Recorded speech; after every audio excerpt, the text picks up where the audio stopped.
Você recebeu um diagnóstico de autismo e veio escrito nível 1, nível 2 ou até mesmo nível 3, e você quer saber o que significa isso na prática? E ainda, veio alguma questão de comorbidade, como talvez um TDAH, um transtorno de ansiedade, um distúrbio de sono? Se você quer entender de forma simples e descomplicada, mas embasada cientificamente, o que são esses níveis de autismo e o que são essas comorbidades, fica comigo porque hoje o vídeo é sobre isso.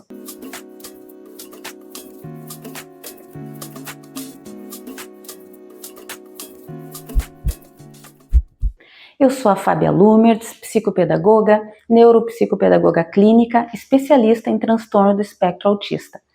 Neste canal eu compartilho então conteúdo sobre desenvolvimento infantil, neurociência e educação para ajudar famílias e profissionais que trabalham, que convivem e que amam crianças neurodivergentes. Quando falamos de autismo ou transtorno do espectro do autismo, estamos falando de um espectro, gente.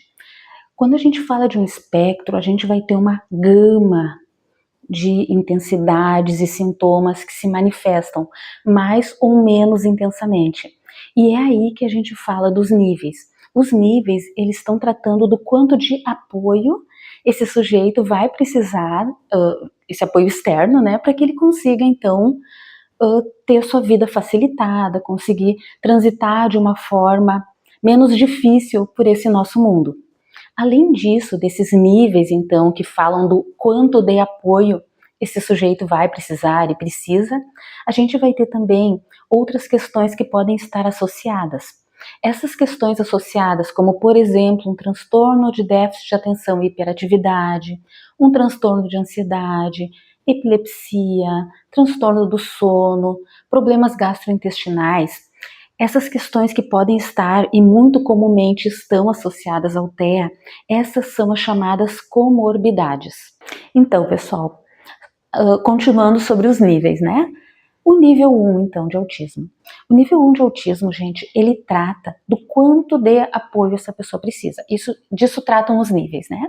No nível 1, vai ser um sujeito que vai precisar de um apoio, né, na sua vida, no seu desenvolvimento, mas não é um apoio substancial. No nível 1 de TEA, de forma geral, né, as pessoas com TEA nível 1, elas têm a habilidade, né, elas conseguem desenvolver fala comunicativa, mesmo que tenham déficits na comunicação social, né, então às vezes a entonação de voz, ela é um pouco diferenciada, os assuntos às vezes são assuntos mais específicos, mas existe então uma fala que consegue comunicar coisas, existe muitas possibilidades de aprendizagem de habilidades sociais, então é um nível de suporte que não é tão substancial, é um suporte, precisa de suporte, mas não é um suporte a nível de ter que precisar de alguém para ajudar a tomar banho, por exemplo. É um suporte mais, né, um suporte mais leve, digamos assim, em termos de suporte.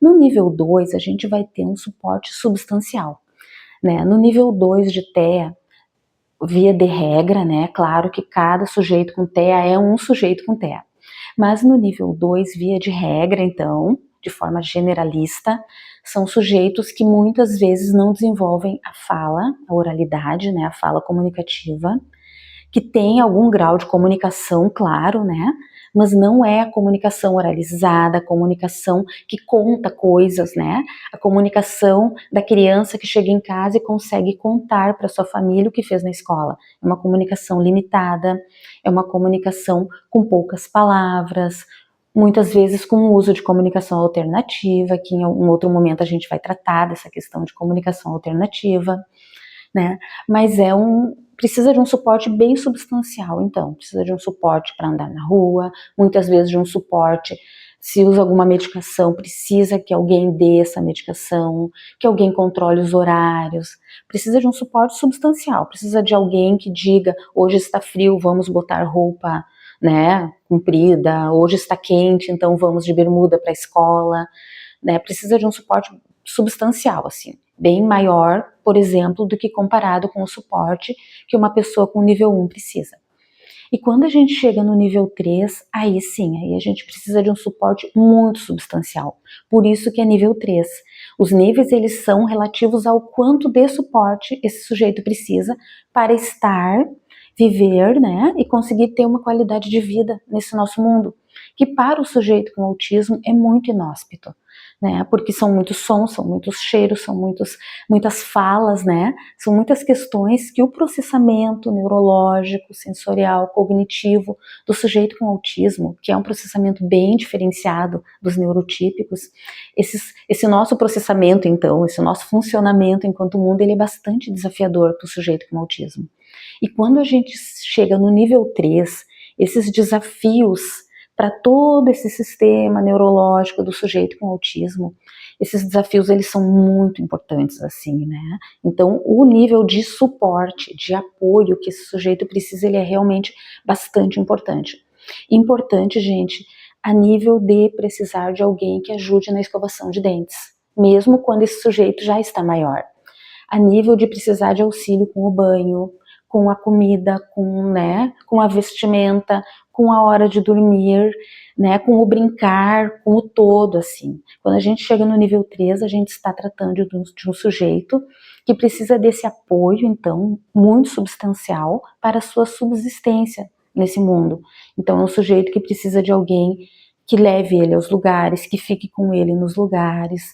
Então, quando a gente fala dos níveis 1, 2 e 3, a gente está falando disso, do quanto de suporte o sujeito precisa para estar nesse mundo com uma qualidade de vida melhorada, né, menos desconfortável.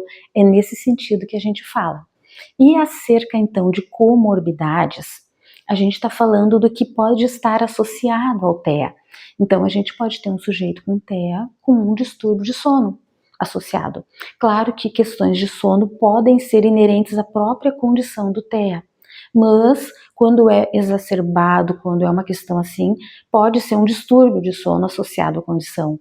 Mesma questão do TDAH, do transtorno de déficit de atenção e hiperatividade. Faz parte do TEA ter questões atencionais próprias do TEA, que é a dificuldade de selecionar o foco atencional, enfim, a gente vai falar também dessas questões atencionais no TEA num outro momento, mas quando a questão do déficit de atenção, a hiperatividade, ela está tão exacerbada, né, ela está além do TEA, a gente pode ter então um TDAH associado, que seria então uma comorbidade.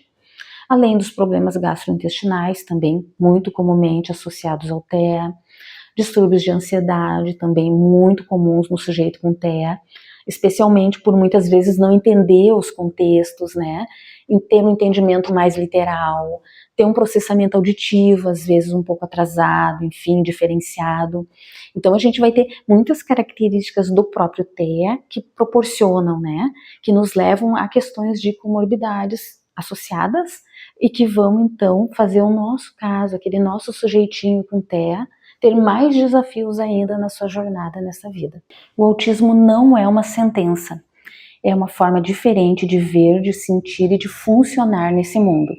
Eu sou a Fábia Lumertz e eu tô aqui para seguir contigo nessa jornada de amor e de conhecimento, para que as nossas crianças com TEA tenham muito mais seu potencial observado do que suas limitações.